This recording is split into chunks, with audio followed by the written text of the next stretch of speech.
시청자 여러분 안녕하십니까? 오늘 이 시간에는 전 연준 부의장을 지냈던 통화정책의 권위자 앨런블라인더 프린스턴대 교수와 함께 내년 미국 경제와 통화정책 향방에 대해 전망을 해보려 합니다.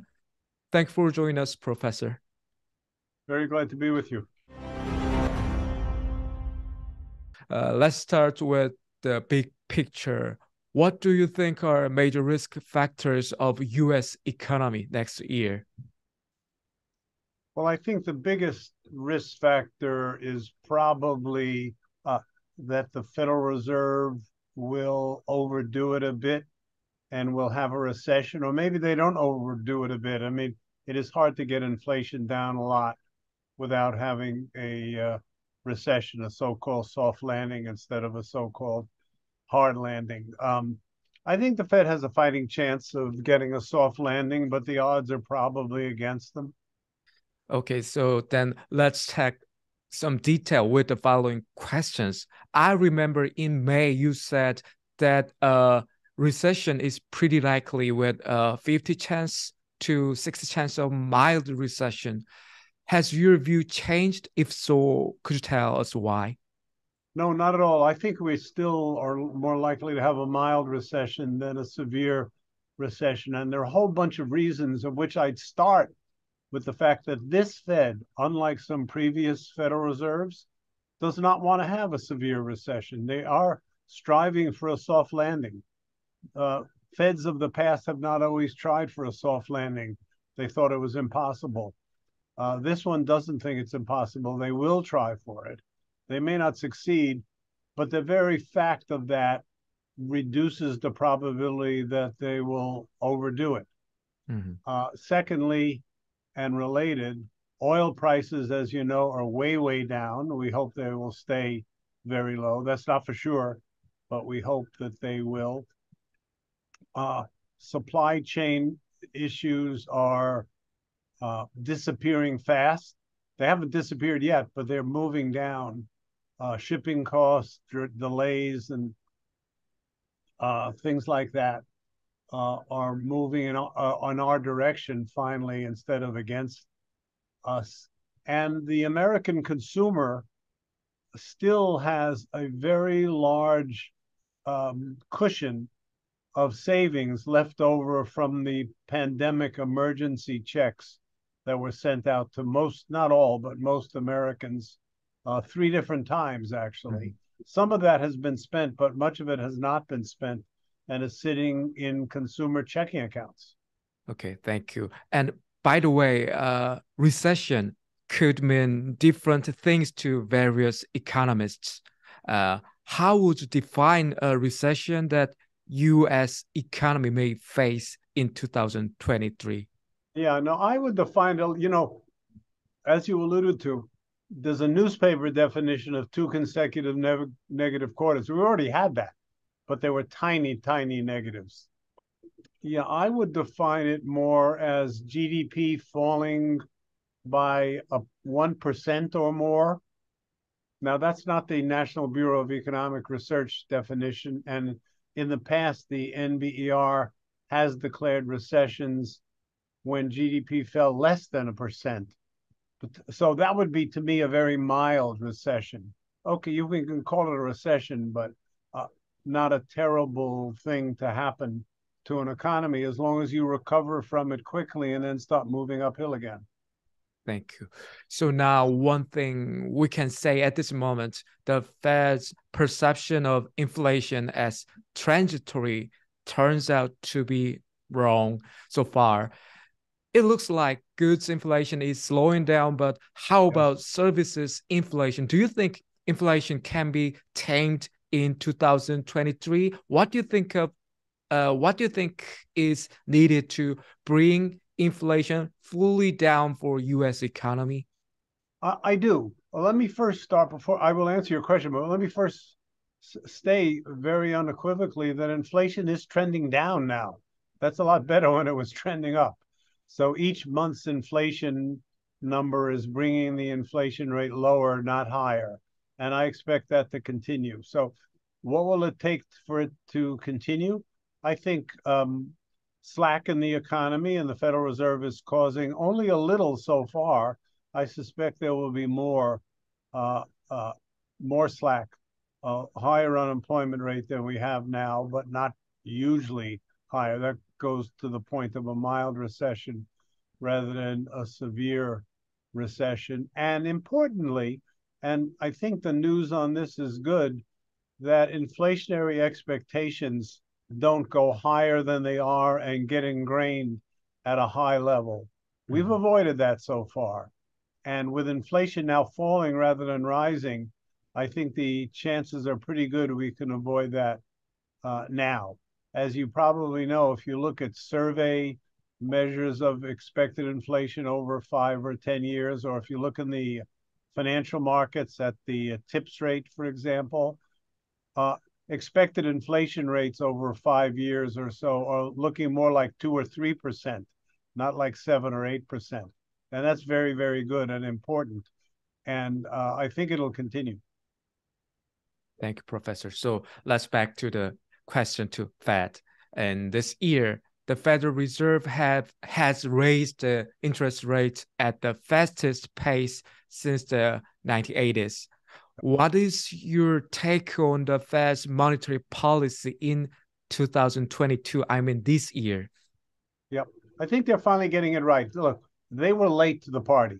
Everybody has said that, including Jerome Powell. I mean, central banks don't like to admit mistakes, but the Fed has admitted that it waited too long to raise interest rates.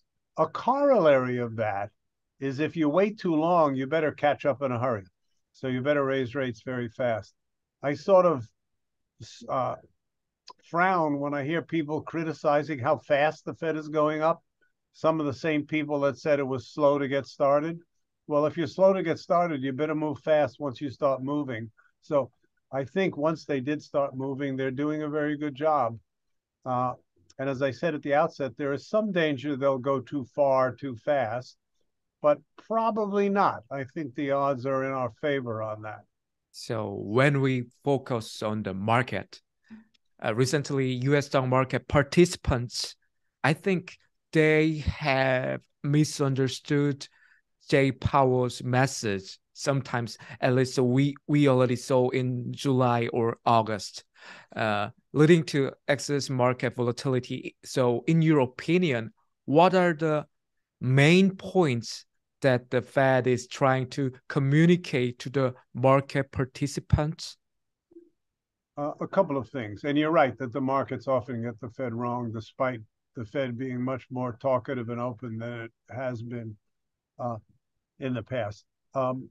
First of all, markets put much, much more weight on fleeting data developments, 1 month CPI looking good or looking bad, than the Fed does. The Fed has a much longer time horizon. Secondly, you alluded to last summer when Jerome Powell had to, at his Jackson Hole speech, disabuse markets of what the notion that the Fed would raise interest rates and then start coming down right away after it hit a peak. That's very unlikely. Much more unlikely, and he made that clear, was that the Fed would go up to some number. He hasn't said what number, nor can he. He doesn't know what's going to happen in the future, but then linger at that high number for a while until it's satisfied that inflation is back down to the neighborhood of 2%. I doubt that they'll be religious about saying it has to be 2.0%, but much, much lower than it is now and something close to 2%. And another thing on that subject that sometimes the markets have misjudged the Fed about is whether the Fed is really serious about going back to that kind of an inflation rate. And I think it is, but importantly, it's not in a rush to get there in 2023. It would like to, and maybe it will, but it's not going to be terribly chagrined if it takes a little longer to get inflation back down to where it wants it to be. Thank you. Now the market is anticipating a higher terminal rate than the Fed had originally projected. On the other hand, we are hearing news that Fed officials are divided about the terminal rate that's suggesting a possibility of lower rate hike than anticipated, or even a rate cut in the next year. So I wonder, what's your perspective on this? I mean, the Fed's action for 2023. So let me say a couple of things about that. First of all, it was very predictable, and I and many other people predicted it, that at some point divisions in the FOMC would become obvious. There were no divisions early on in this tightening cycle. Every single member realized they had to get rates up and had to get rates up fast. So everything was unanimous and there was no acrimony or anything like that. Once you get up to the fours, and the Fed is in the 4 range now, you start getting differences of opinion, and what we normally think of as hawk versus dove arguments start showing up, and they are showing up now. Not too badly. They haven't really blasted out into the public sphere as they sometimes do, but a little bit. I was reporting in the Wall Street Journal on that. Yeah. As you know, this is inevitable once you start seeing the top.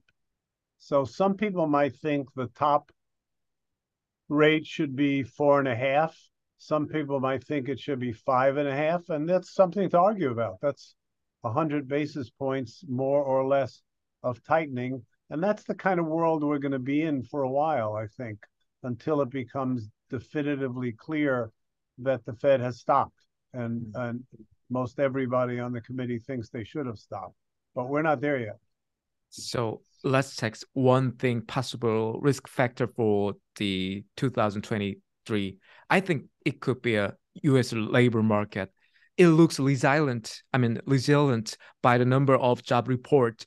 What I find interesting is that companies' payroll survey shows steady job growth, but household survey shows a continued decline in employment. Could you explain what is accountable for this gap, and what does this gap imply? I mean, what does that mean? I wish I could. Let me give you 2 answers to that. Thank you. Before the pandemic, I would have said that we put more weight on the payroll survey as a more accurate survey of jobs than the household survey. You don't want to ignore the household survey, but you want to downweight it compared to the payroll survey. Now, after the pandemic, not after, during, whatever you want to call what we're in right now, but for recent months, there are questions about the accuracy of both surveys. One thing I've noted, it was just pointed out to me very recently, that response rates on these surveys have fallen. The Bureau of Labor Statistics is not getting as many people or as many business firms answering as they were accustomed to before the pandemic. And when that happens, you worry about the representativeness of the sample. So concerns about data errors in those surveys, which used to be minimal. There are always data errors. That's part of life. But I used to, and most people used to think of them as minimal, maybe large, much larger than usual now. And that may be what's behind this quite large discrepancy between the payrolls and the household survey. And if that's the case, I don't think we can blithely lean back on our previous position, mine and most people's previous position, which is, when there was doubt, go with the payroll survey. I'm not sure that's still true in the post-pandemic world. Thank you. And let me check this one thing. You already said you still keep on that there's a chance of the recession about 60%. Does that mean recession is inevitable in your view on 2023? No, certainly not inevitable. I still, as I said before, I still give the Fed a fighting chance, but a minority of the probability, not above 50%, of avoiding a recession entirely. And if there's a recession, I do expect it to be a mild recession, not a severe recession. Thank you. And this will be a last question. Do you think there's a possibility that the Fed will change its 2% inflation target in 2023? That's a really easy question. No. And could you tell us why? I would bet $1,000 on that, because it would look like a retreat. It would look like giving up the ghost, giving up the fight against inflation.